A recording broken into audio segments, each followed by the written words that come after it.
Blink number 3. As a newcomer, the first skill to master is to properly and successfully introduce yourself. Successful and effective communication begins with a proper introduction. In new situations, people are often reluctant to introduce themselves, preferring to wait for others to make the first move. Perhaps you're afraid of bothering others, but you should let that go. Think about it. Have you ever gotten angry at somebody for disturbing you in order to introduce themselves? No. Still, people worry that a weak introduction will create a poor first impression. This is an understandable fear. However, making a bad first impression is far better than not introducing yourself at all. One way of overcoming such worries is to create an introduction strategy. Here's how it works. At an appropriate time, offer a greeting. Give your name, say who you are, and why you're introducing yourself.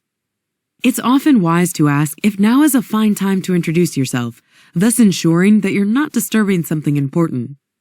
Then you could say, for example, that you're the new marketing assistant and you sit in the opposite room, so you'll probably be running into each other often.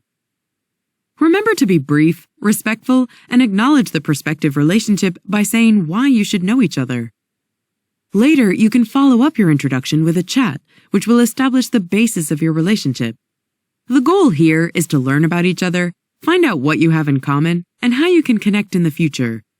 If you get stuck and are unsure how to navigate the conversation, ask questions about the other person. This is effective as it shows respect and interest. It's also a good idea to write down what you've learned about the other person. You may think you'll remember all the details, but it's far too easy to mix up people's names, roles, or backgrounds. By writing down everything as soon as you can after the conversation, you'll be in a far better position to avoid awkwardness and anxiety in the future.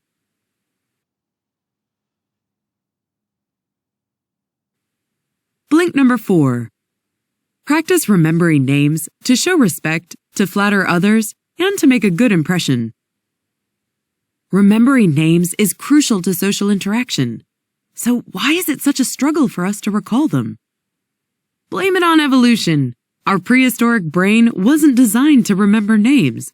In prehistoric times, we interacted with a very limited number of people. Only relatively recently did remembering many names become a necessity. Additionally, a person's name is stored in a different brain region than the other information we associate with that person. That's why it's easy for some people to remember faces, occupations, or hobbies, but not names. Furthermore, a psychological phenomenon called context-dependent recall might also hinder name recollection. Context-dependent recall is when your memory for something or someone is tied only to the associated context or environment. For example, you may recall someone's name easily at the office, but if you meet that person during the weekend in a shopping mall, their name may suddenly escape you. But don't panic. There are some useful name recall strategies you can use to prevent such embarrassing situations. Here are a few of them. Imagine that the person whose name you're trying to remember is standing next to a friend of yours with the same name. Say you're introduced to a guy named Peter. If Peter is also the name of one of your friends, then visualize your friend standing next to the new Peter. Another trick is to imagine the new person's name written across their face.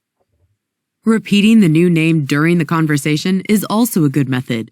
You can ask how it's spelled or correctly pronounced, or say something like, "Hello, Brian, nice to meet you," and then repeat the name at the end of the conversation to help your brain process it.